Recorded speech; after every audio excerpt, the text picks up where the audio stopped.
ಶಿರಾ ತಾಲೂಕಿನ ಕಲಿಗನಹಟ್ಟಿ, ಕಾರ್ಪೆಹಳ್ಳಿ, ಗೊಲ್ಲರಹಟ್ಟಿಯಲ್ಲಿ ಗುಮ್ಮನಹಳ್ಳಿ ಕರಿಯಮ್ಮ, ಬೇವಿನಹಳ್ಳಿ ಕರಿಯಮ್ಮ ತಾಯಿ ಉತ್ಸವದಲ್ಲಿ ಪಾಲ್ಗೊಂಡ ಕಾಡುಗೊಲ್ಲ ನಿಗಮ ಮಂಡಳಿ ಅಧ್ಯಕ್ಷರಾದ ಹಾರೋಗೆರೆ ಮಹೇಶ್ ರವರಿಗೆ ಅದ್ದೂರಿ ಸ್ವಾಗತ ಕೋರಿದ್ರು. ಈ ಸಂದರ್ಭದಲ್ಲಿ ಮಾತನಾಡಿದ ಮಹೇಶ್ ರವರು, ಸರ್ಕಾರದ ಎಲ್ಲ ಸವಲತ್ತುಗಳನ್ನು ಪಡೆಯಲು ಅರ್ಜಿಗಳನ್ನು ಸಲ್ಲಿಸಿ ಸರ್ಕಾರ ಮಾಡಿರುವ ಮೌಢ್ಯ ನಿಷೇಧವನ್ನ ಪಾಲಿಸಿ ಮಕ್ಕಳನ್ನ ವಿದ್ಯಾವಂತರನ್ನಾಗಿ ಮಾಡಿ ಎಂದು ಮಾತನಾಡಿದ್ರು. ನೋಡಿ, ನಾನು ಮೊದಲನೇದಾಗಿ ನಾನು ಏನ್ ಹೇಳೋದಕ್ಕೆ ಇಚ್ಛೆ ಪಡ್ತೀನಿ ಅಂತ ಹೇಳಿದ್ರೆ, ನಾನು ಒಬ್ಬ ಕಾಡುಗೊಲ್ಲ ನಿಗಮದ ಅಧ್ಯಕ್ಷ. ಸರ್ಕಾರ ನನ್ನ ನೇಮಕ ಮಾಡಿದೆ.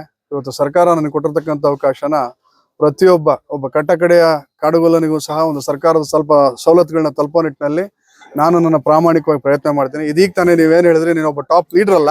ಲೀಡರ್ ಅನ್ನೋದಕ್ಕಿಂತ ನಾನು ಒಬ್ಬ ಕಾಡುಗೊಲ್ಲರ ಒಬ್ಬ ಸೇವಕ. ಕಾಡುಗೊಲ್ಲರೆಲ್ಲ ಬೇರೆ ಸಮುದಾಯದಲ್ಲಿ ಯಾರಿದಾರೋ ಅವರೆಲ್ಲರಿಗೂ ಸಹ ಒಂದು ನನ್ನ ಕೈಲಾದಂಥ ಒಂದು ಸೇವೆಯನ್ನ ಮಾಡೋದು ನನ್ನ ಒಂದು ಕರ್ತವ್ಯ ಆಗಿದೆ. ಏನು ಈ ದಿನ ಇವತ್ತು ನಮ್ಮ ಈ ಒಂದು ಕಲಗನಹಟ್ಟಿ ಮತ್ತು ಕಾರ್ಪಳ್ಳಿ ಗೊಂದರೆಡ್ಡಿಲಿ ಇವತ್ತು ಗುಮ್ಮನಹಳ್ಳಿ ಕರಿಯಮ್ಮ ಮತ್ತು ಬೇವಿನಹಳ್ಳಿ ಕರಿಯಮ್ಮ ಏನು ಇವತ್ತು ಈ ಒಂದು ಉತ್ಸವ ನಡೀತಾ ಇದೆ. ಇವತ್ತು ಜನ ಇವತ್ತು ಬಹಳ ಸಡಗರದಿಂದ ಬಹಳ ಖುಷಿಯಿಂದ ಇವತ್ತು ಜನ ಎಲ್ಲ ಆಗ್ಲೇ ನಮ್ಮ ನೋಡ್ಬೋದು, ಆಗ್ಲೇ ಕರಿಯಮ್ಮನ ಭಂಡಾರಗಳು ನೋಡ್ಬೋದು ಎಲ್ಲ ಹಣೆ ಮೇಲೆ. ಇವತ್ತು ಕರಿಯಮ್ಮನ ತಾಯಿ ಇವತ್ತು ಎಲ್ರಿಗೂ ಒಳ್ಳೇದು ಮಾಡ್ಲಿ, ಒಳ್ಳೆ ಮಳೆ ಬೆಳೆ ಆಗ್ಲಿ. ಇವತ್ತು ಸಮಾಜದಲ್ಲಿ ನಮ್ಮಲ್ಲಿ ಅತ್ಯಂತ ಕಷ್ಟದಲ್ಲಿರ್ತಕ್ಕಂಥವ್ರಿಗೆ ಭಗವಂತ ಅವ್ರಿಗೊಂದು ಒಳ್ಳೇದು ಮಾಡ್ಲಿ. ಮತ್ತು ಏನಿದೆ ಇವತ್ತು ನನ್ನ ಎಲ್ಲ ಸ್ನೇಹಿತರುಗಳಲ್ಲಿ ನಾನು ಮನವಿ ಮಾಡೋದೇನಪ್ಪ ಅಂತ, ನನ್ನ ಒಂದು ಸಮುದಾಯದಲ್ಲಿ ನೋಡಿ, ಇವತ್ತು ನಾವು ಸುಮಾರು ಒಂದು 10 ಲಕ್ಷ ನಾವು ಜನಸಂಖ್ಯೆ ಇದ್ದೀವಿ. ಇವತ್ತು ನೀವು ದೇವ್ರು ಮಾಡಿದಿರ, ಅತ್ಯಂತ ಖುಷಿ ಸಡಗರದಲ್ಲಿದ್ದೀರಿ. 10 ಲಕ್ಷ ಇರ್ತಕ್ಕಂಥ ಒಂದು ಜನಸಂಖ್ಯೆ ಅಂತ ಹೇಳಿದ್ರೆ, ನಮ್ಮಲ್ಲಿ ಇರ್ತಕ್ಕಂಥದ್ದು 10% ಅಂತ ತಗೊಂಡ್ರೆ 1 ಲಕ್ಷ ಆಗ್ತೀವಿ. 5% ಅಂತ ತಗೊಂಡ್ರೆ 50,000 ಆಗ್ತೀವಿ. 2.5% ಅಂದ್ರೆ 25,000 ಆಗ್ತೀವಿ. 1.25% ಅಂತಂದ್ರೆ 12,500 ಆಗ್ತೀವಿ. 0.75% ಅಂತಂದ್ರೆ 7,500 ಇದಾಗ್ತೀವಿ. ಬಟ್ ಆದ್ರೆ ಜನಸಂಖ್ಯೆ ಇರೋದು ನೋಡ್ರಿ, ನಾವು ಇಷ್ಟೊಂದಿದೀವಿ. ನಮ್ಮ ಒಂದು ಕಾಡುಗೊಲ್ಲ ಅಭಿವೃದ್ಧಿ ನಿಗಮಕ್ಕೆ ಅರ್ಜಿ ಹಾಕೋದು ಮಾತ್ರ ಬರೀ 4,000 ಜನ ಅರ್ಜಿ ಹಾಕ್ತಾರೆ. ಅಂದ್ರೆ ಬರೀ 4,000 ಜನನೇನ ನಾವು ಕಷ್ಟದಲ್ಲಿರೋದು. ನಿಜವಾಗಿ ಇದನ್ನೆಲ್ಲರೂ ಎಚ್ಚೆತ್ಕೋಬೇಕು. ವಿಶೇಷವಾಗಿ ನಾನು ಹೇಳೋದು, ಪ್ರತಿಯೊಂದು ತಾಲೂಕಿನಲ್ಲಿ ಇವತ್ತು ಸರ್ಕಾರ ಏನು ಇವತ್ತು ನಮ್ಗೊಂದು ನಿಗಮ ಕೊಟ್ಟಿದೆ, ಸರ್ಕಾರಕ್ಕೆ ನಮ್ಮ ಒಂದು ಹಸಿವು ಇವತ್ತು ನೋಡಿ, ಇವತ್ತು ದೇವ್ರು ಮಾಡಿದ್ರಿ. ಈಗ ನಾನು ಹೇಳೋದು, ಈಗ ನಾವು ಒಂದು ಪ್ರತಿನಿತ್ಯ ನಾವು ಅನ್ನ ಗಾಳಿ ನೀರು ಯಾವ ರೀತಿ ಕುಡಿತೀವೋ ಅದೇ ರೀತಿ ನಮ್ಮ ಒಂದು ಸರ್ಕಾರದ ಸವಲತ್ತುಗಳನ್ನ ನಾವು ಪಡಿಬೇಕಲ್ಲ. ನಾವು ಈ ಮಣ್ಣಿನ ಮಕ್ಕಳಾಗಿದ್ದೀವಿ. ಸರ್ಕಾರಕ್ಕೆ ನಮ್ಮ ಇಂಥ ಒಂದು ನೋವು ಇದೆ, ಇಂಥ ಸಮಸ್ಯೆ ಇದೆ ಅಂತೇಳಿ ನಾವು ಅವ್ರ ಗಮನಕ್ಕೆ ತಂದಾಗ ಮಾತ್ರನೇ ಸರ್ಕಾರಗಳು ನಮಗೆ ಒಂದು ಸ್ಪಂದಿಸೋದಕ್ಕಾಗಲಿ, ನಮಗೊಂದು ಸಮಸ್ಯೆಗಳಿಗೆ ಪರಿಹಾರ ಕೊಡೋ ನಿಟ್ಟಿನಲ್ಲಿ ಸರ್ಕಾರಗಳು ಕೆಲಸ ಮಾಡುತ್ತೆ. ಇವತ್ತು ಬಹುಶಃ ನಮ್ಮ ಒಂದು ಈ ಒಂದು ಕರ್ನಾಟಕದಲ್ಲಿ ಇವತ್ತು ನಮ್ಮ ಒಂದು ಮುಖ್ಯಮಂತ್ರಿಗಳಾಗಿರ್ತಕ್ಕಂಥ ಸನ್ಮಾನ್ಯ ಶ್ರೀ ಸಿದ್ದರಾಮಯ್ಯ ಸಾಹೇಬ್ರಲ್ಲಿರ್ಬೋದು, ಉಪಮುಖ್ಯಮಂತ್ರಿಗಳಾಗಿರ್ತಕ್ಕಂಥ ಇವರು ನಮ್ಮ ಡಿ ಕೆ ಶಿವಕುಮಾರ್ ಸಾಹೇಬ್ರು ಇರ್ಬೋದು, ಮತ್ತು ನಮ್ಮ ಒಂದು ಜಿಲ್ಲಾ ಉಸ್ತುವಾರಿಗಳಾಗಿರ್ತಕ್ಕಂಥ ಡಾಕ್ಟರ್ ಜಿ ಪರಮೇಶ್ವರ್ ಸಾಹೇಬ್ರು ಇರ್ಬೋದು, ಮತ್ತು ಎಲ್ಲದಕ್ಕಿಂತ ಮಿಗಿಲಾಗಿ ಇವತ್ತು ನಾನು ನಿಮ್ಮ ಮುಂದೆ ಒಬ್ಬ ನಿಗಮದ ಅಧ್ಯಕ್ಷನಾಗಿ ನಾನೊಬ್ಬ ನಿಮ್ಮನೆ ಒಬ್ಬ ಮಗ, ನಾನು ಇವತ್ತು ಇಡೀ ರಾಜ್ಯಕ್ಕೆ ಇವತ್ತು ಒಂದು ಬೆಳಕಾಗಿದ್ದೀನಿ ಅಂತ ಹೇಳಿದ್ರೆ, ಅದಕ್ಕೆ ಕಾರಣ ಅಂತ ಹೇಳಿದ್ರೆ ನಮ್ಮ ಡಾಕ್ಟರ್ ಟಿ.ಬಿ. ಜಯಚಂದ್ರ ಸಾಹೇಬ್ರು, ಕರ್ನಾಟಕ ಸರ್ಕಾರದ ದೆಹಲಿ ವಿಶೇಷ ಪ್ರತಿನಿಧಿಗಳು. ಇವತ್ತು ಅವರ ಒಂದು ಪರಿಶ್ರಮದ, ಇವತ್ತು ಅವ್ರ ನಮ್ಮಲ್ಲಿ ಇಟ್ಟಿರ್ತಕ್ಕಂಥ ಒಂದು ನಂಬಿಕೆ, ಖಂಡಿತವಾಗಿಯೂ ಸಹ ನಾನು ಇವತ್ತು ಇಡೀ ರಾಜ್ಯದ ಉದ್ದಗಲಕ್ಕೂ ಇರ್ತಕ್ಕಂಥ ನಮ್ಮ ಒಂದು ಕಾಡುಗೊಲ್ಲರ ಬದುಕಿನಲ್ಲಿ ಏನು ಸಮಸ್ಯೆಗಳಿದೆ, ಸಾಧ್ಯವಾದಷ್ಟು ಅದನ್ನು ಸರ್ಕಾರದ ಮಟ್ಟಕ್ಕೆ ತೆಗೆದುಕೊಂಡೋಗಿ ಅವಕ್ಕೆ ಪರಿಹಾರ ಕೊಡೋ ನಿಟ್ಟಿನಲ್ಲಿ ನಾನು ಕೆಲಸ ಮಾಡ್ತೀನಿ.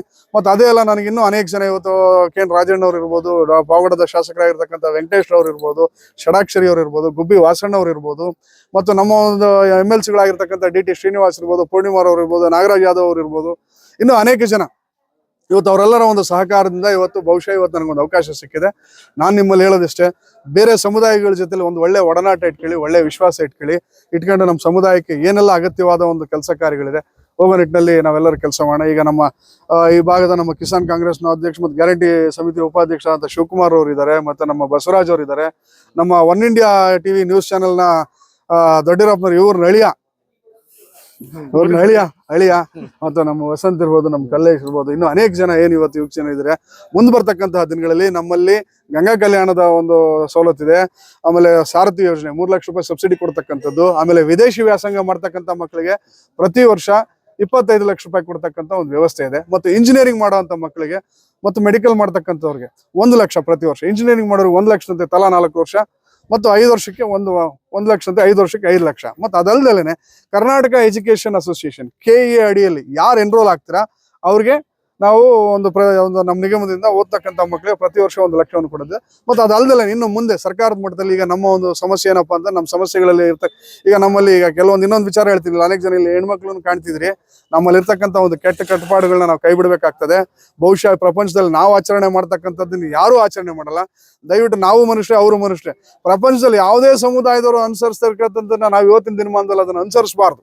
ನಮ್ಮ ಹೆಣ್ಮಕ್ಳನ್ನ ಆಚೆ ಹೋಗ್ತಕ್ಕಂಥದ್ದು ಇರ್ಬೋದು, ಇಂಥ ಕೆಟ್ಟ ಸಂಪ್ರದಾಯಗಳನ್ನ ಇದನ್ನ ನಾವು ಕೈ ಬಿಡುವತಕ್ಕಂಥದ್ದು ಆಗ್ಬೇಕು. ಮತ್ತು ಅದಲ್ಲಿಲ್ಲ ಇಲ್ಲ ಅಂತಂದ್ರೆ ಈಗಾಗಲೇ ಸರ್ಕಾರ ಒಂದು ಮೌಢ್ಯ ನಿಷೇಧ ಅಂತೇಳಿ ಒಂದು ಕಾನೂನು ತಂದಿದೆ. ದಯವಿಟ್ಟು ಅದು ಕಾನೂನಲ್ಲಿ ಬಹಳ ಕಠಿಣವಾಗಿರ್ತದೆ. ಅದು ಯಾವುದಕ್ಕೂ ಇದಾಗೋದು ಬೇಡ, ಸಮಸ್ಯೆಗಳಾಗೋದು ಬೇಡ. ದಯಮಾಡಿ ನಮ್ಮ ಮನೆಗಳೆಲ್ಲ ಒಂದು ಕಡೆಗಿದ್ದು ಮಾಡ್ಕೊಳ್ಳುವಂಥದ್ದು. ಮತ್ತು ನಿಮ್ಮ ಮಕ್ಕಳನ್ನ ಎಲ್ಲದಕ್ಕಿಂತ ಬಹುಮುಖ್ಯವಾಗಿ ನಾವು ನಮ್ಮ ಮಕ್ಕಳನ್ನ ವಿದ್ಯಾವಂತರನ್ನಾಗಿ ಮಾಡಬೇಕು. ವಿದ್ಯಾವಂತರನ್ನಾಗಿ ಮಾಡಿದಾಗ ಮಾತ್ರ ಸಮಾಜದಲ್ಲಿ ನಾವೇನಾದ್ರು ಒಂದು ಯಶಸ್ಸು ಪ್ರಗತಿ ಕಾಣ್ಲಿಕ್ಕೆ ಸಾಧ್ಯ ಆಗ್ತದೆ. ನಾನು ಈ ಮತ್ತೊಮ್ಮೆ ಈ ಒಂದು ಕರಿಯಮ್ಮ ತಾಯಿ ಉತ್ಸವದಲ್ಲಿ ನಾನು ಎಲ್ಲರಿಗೂ ನಿಮ್ಗೆ ಹೇಳೋದಕ್ಕೆ ಇಷ್ಟಪಡ್ತೀನಿ, ನಿಮ್ಮ ಮಕ್ಕಳುಗಳನ್ನ ವಿದ್ಯಾವಂತರನ್ನಾಗಿ ಮಾಡಿ ದಯಮಾಡಿ. ಮತ್ತು ಹೆಣ್ಮಕ್ಳಿಗೂ ಅಷ್ಟೇ ವಿದ್ಯೆಗೆ ಅವ್ರನ್ನ ಮುಂದಕ್ಕೆ ಕಳಿಸಿ ಓದ್ಲಿ. ಇವತ್ತು ತಾಲೂಕು ಮಟ್ಟದಲ್ಲಿರುವ ಜಿಲ್ಲಾ ಮಟ್ಟದಲ್ಲಿ ಈಗ ನೋಡಿ, ನಮ್ಮ ಒಬ್ಬ ಜಿಲ್ಲಾಧಿಕಾರಿಗಳು ಶುಭ ಕಲ್ಯಾಣ ಅಂತೇಳಿ ಇವತ್ತು ಒಬ್ರು IAS ಅಧಿಕಾರಿ ನಮ್ಮ ಹೆಣ್ಮಕ್ಳುಗಳು ತಿಳ್ಕೋಬೇಕು.